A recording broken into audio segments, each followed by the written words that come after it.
Hello everyone, Trace from the Wildlife Garden. Thought I'd do a July update, starting at the top end of the garden this time, on how the heat waves are affecting my garden. I'm finding that we're getting a lot of yellowing now. I do have lots of things in pots, as I've said before, but the overall effect is that I'm finding plants are going over quite quickly this year, and the flowers, going to seed very quickly, and obviously a lot of yellowing going on.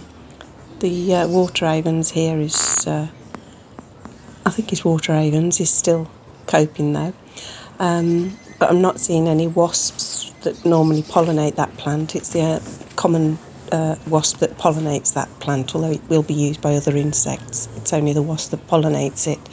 Nettles are all gone to seed. Buddleias are just coming out and attracting quite a few butterflies. We're getting several types of butterfly in the garden this year, which was, I don't think we hardly saw any last year, so that's been lovely. We've had whites, holly blues, etc. I've cut back all the spent raspberries. These are all next year's fruiting canes, so I've removed all the old canes. They've done really well, and we've come to a decision on the Montana. We're not going to replace it. We're not going to put an arch in because we think the light's better on those plants on the right hand side as we walk down the garden, and the holly, which is just to the left there, is in desperate need of more air and light. Apple tree is still doing fine. Under the apple tree, it's mainly lungwort, so and some lamb's ear, but everything looks very droopy. Pond's fine. I'm having to top that up, but it's fine. I've got water in the water butt to help with that, and I'm finding a lot of the native plants are doing okay. My rose has come back with a vengeance. I thought I'd killed it, but it's coming back fine. I've just got to really keep on top of it now. But as we walk down the garden, you'll note how many trees I've got. There's a large birch tree there. Just on the left, we're coming up to the cherry tree. This bed isn't affected too much, except for the lavatera. The lavatera is taking a lot of water. I'm having to water it regularly. The commas at the cost, I'm going to call it Costa then, after the coffee. The cosmos is doing fine, only just coming into bud, and these plants tend to be in dappled shade really, so they're not struggling, they're doing okay. But the cherry tree there, we've just passed the birch tree, and I've got two other sorry, I've got a summer cold. Excuse me. Are taking a lot of water, so this daisy that's normally flowers and flowers has produced hardly any flowers this year. And the plants that are next to that are really struggling. They've come to flower and gone to seed so quickly, and the mallow's hardly grown at all. There's hardly any height on it. It's normally tall as the fence, and hardly any flowers on it either. The oregano and the marjoram are doing fine, although they are rather floppy because of the lack of water, but they're doing fine, and the mollis in the background's fine. But the birch trees, as you can see, I hope it's clear, they're browning. All the leaves are browning. Birches do require a lot of water. They're like a riverside plant tree really, I suppose. They like to be by water, and they are browning, as is the grass, but grass can bounce back quickly. It's all floppy, and not sure if it's providing any benefits to insects at the moment because it's so dry. The ragwort's done fine. They seem to cope in hot weather, but everything else is looking like I would say what I would see as an end of August, early September garden really. Those are some plums from my neighbour's garden I've put out for the birds. We've made plum jam.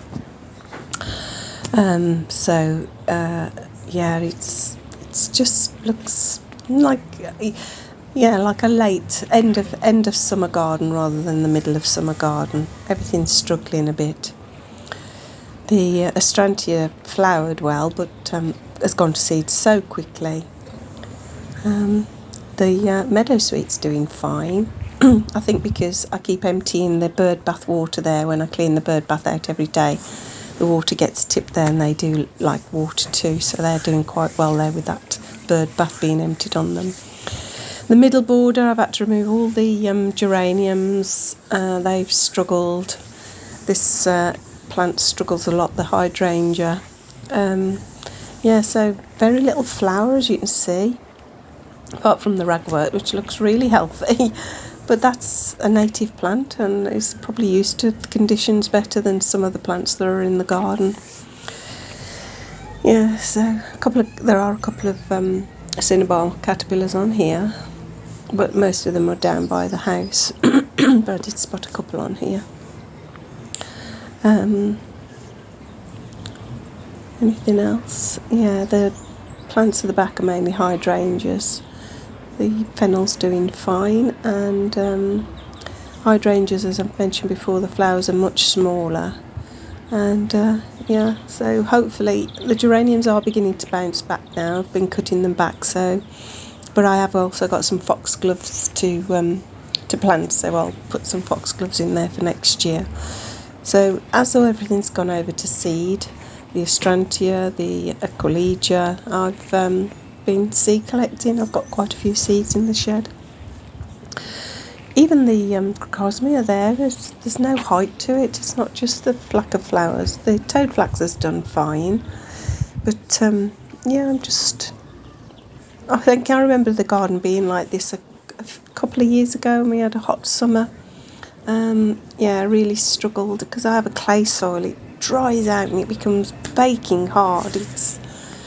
There's no it just becomes like cracks in it. It's so dry.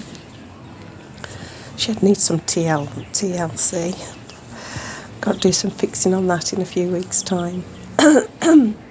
So not many flowers at the moment. Joe Pye plant down here is only just starting to come into bloom, so I think the Chelsea chop on that helped. I did the Chelsea chop on it, so that hasn't got as high, but there are an abundance of flowers, so that's doing absolutely fine. I'm happy with that. But yeah, that's the last of that pink geranium that normally flowers forever, but just isn't this year. And as we go down, the lavender's loving it. So the lavender's been fine, absolutely fine. You can see the seeds in that astrantia there. The hostas have done fine. I love this white lavatera out of the pack of pink lavatera. One white came up, it's gorgeous. I'll try and keep the seeds off that. Although I've got to decide whether to get them in the garden next year because they've struggled with the amount of water. I've had to water those a lot. Oh, and I forgot this lovely black hollyhocks. I forgot to show it you, I think. It's been gorgeous, absolutely gorgeous, and just on its final bit now. So I should be collecting seeds from that for next year. Yeah, so as I say, the hostas have done okay. There's only one that's really been attacked, but everything's just leggy and floppy, needing lots of water. On the hosta front, there's only the one that's really been attacked by slugs, and it's the variegated one. That must be more tasty to the snails, because that's the one that's taken, although it hasn't had a lot of damage, it's the one that they seem to favour the most. Everlasting sweet pea just finishing now, and the honeysuckle, so I should be tidying that up in a couple of weeks' time. And I'm still got things growing in seed trays. I'm trying to nurture things for next year. The cabbages are still getting eggs on them. This bellflower's been fantastic. I recommend this. It's just flowered and flowered. As soon as you deadhead it, it flowers again. I don't cut the stalks back. I just cut off the individual flower heads. Sweet peas have done well, but I'm letting them go to seed now because they're taking far too much water. I shall have one last crop off them, and then I'm going to cut them back. This is a mint bed, and it's been alive with those green bottles this year. Absolutely full of green bottles. As you walk past, a cloud of them buzz up around you. We've got field scabious, and the bees love that. It's a pretty little plant. The Veronica at the back has been alive with bumblebees and butterflies. This area has just been wonderful for the butterflies. We've had commas, large whites, small whites, speckled woods, just all sorts down here. So this is my little wildlife haven at the moment, because of course I've also got the lovely cinnabar caterpillars on the ragwort here. Some of them have moved on a little now. I think some of them, they go into the ground to form a pupa and live in the soil as a pupa until next year. So it's struggling a lot, I must say, but we've done well with insects this year so far, and so I'll leave you with the lovely cinnabar caterpillars. I've been given a summer cold myself. I've been quite rough with the summer cold, sore throat, sneezing, coughing, a bit wheezy. So bye for now.